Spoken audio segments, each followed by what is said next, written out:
You cannot see if there's any ice on the road. So that lasts only like 2 seasons. Especially arthritis or if you have any injuries, it takes more time.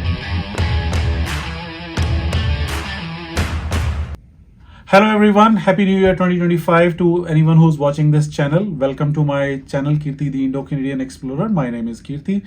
May this year 2025 brings peace, prosperity and happiness all across the world.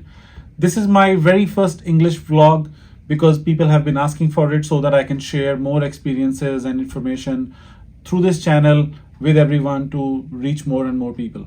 Through this vlog, I'm going to describe some of the differences between a warm country and a cold country, and I would like to cover a few of the things that I see on a daily basis, and that's what I'm going to share through this vlog.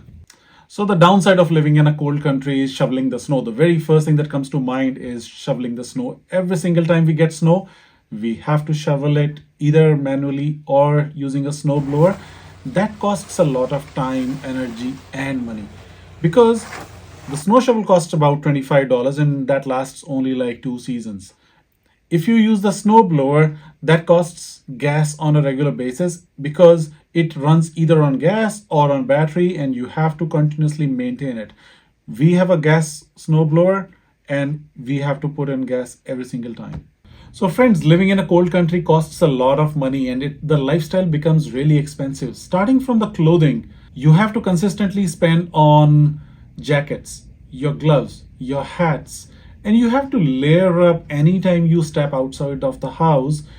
That's the first big expense that comes living in a cold country. Second thing that comes to my mind is maintenance of a car in terms of winter tires. You have to get winter tires specifically for the winter because the all-season tires can be used in summertime or rainy season, but in winters you definitely want those tires so that you don't end up in a collision. And coming to collisions, a lot of collisions happen all across Canada in different provinces, in all cities. Whenever the snowfall happens, the collisions are bound to happen because of bad weather. As I said about bad weather brings in black ice, and black ice is basically ice on the road and you cannot see if there is any ice on the road. So the cars slip and the collisions happen. Because of black ice, when the snow melts away somewhere in March or April, you do see a lot of cracks on the roads and you do see a lot of potholes, which again needs a lot of maintenance, especially in the summertime. So in the summertime, you always see construction guys working on the roads, trying to maintain it, repair it. And that's why in Alberta, we joke about that, hey, there are only 2 seasons in a year. One is winter season, second is construction season. As I mentioned about the collisions that happen in the winter season, the insurance rates tend to be higher as compared to the warm countries because the collisions mean lots of claims and lots of insurance. So if you ever end up in a collision, your insurance will increase because of the collisions. Because of this winter and snowy weather, if you end up in a collision, you might get injured and that's how, the health deteriorates. Those are certain things that happen usually in the winter time.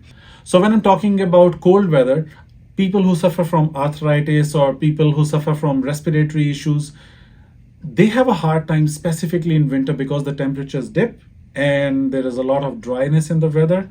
That's what happens. And because of the dry weather, the skin goes dry and you have to apply a lot of moisturizers, lotions.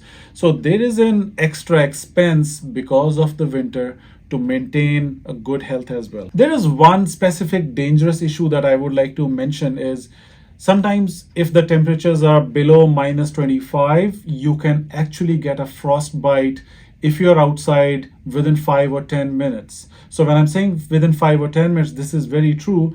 And if the weather is about -40, the chances of getting a frostbite are even higher. So you have to make sure that you're all layered up, you're all covered with your hands as well, on the head. So you have to wear your hats, those kind of things. One thing that is very frustrating in the winter is the physical activities get so limited that you cannot go out running, you cannot go and play soccer, or you cannot just go cycling anywhere because everyone is just waiting for the snow to melt away and see the greenery again.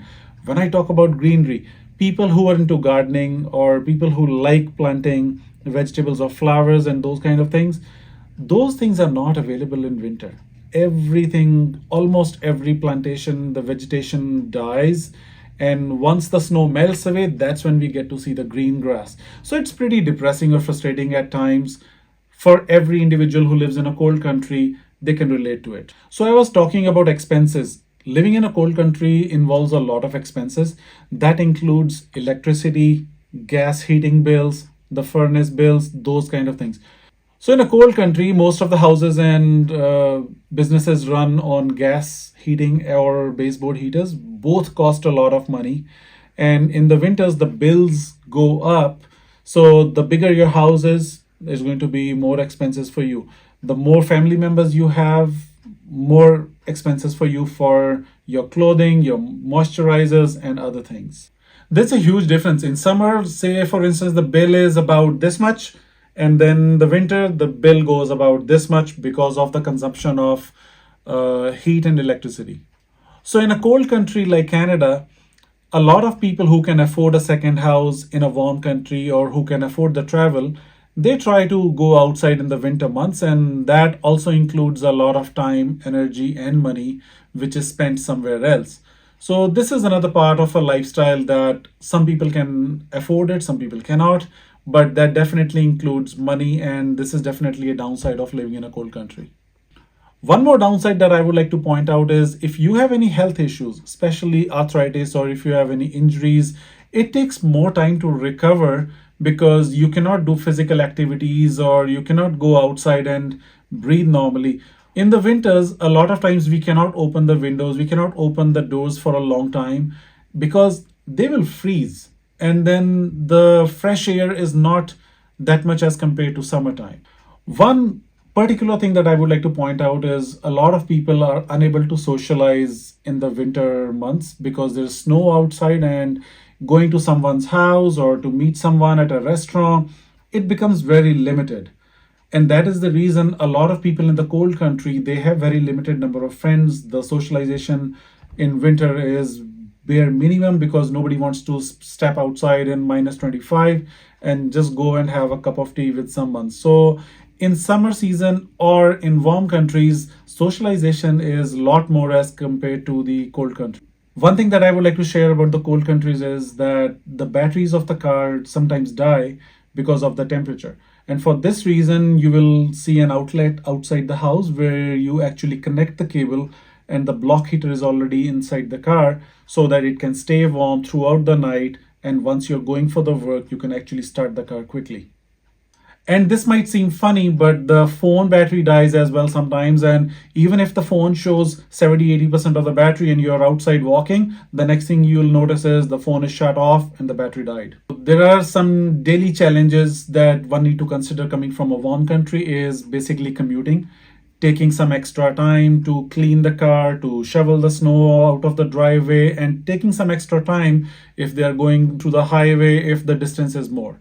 The other two downsides are more increased bills, expenses, and the third thing is very limited physical activity, especially in the winter months, which are about 5 months in this province. As I was talking about the cars, the fuel consumption goes high as well.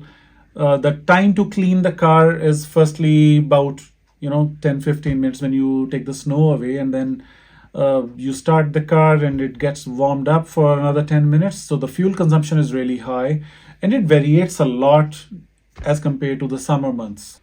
So these were some of my experiences that I have seen in the winter time, having lived in Canada for a long time. If you have some different experiences, feel free to share those through your comments.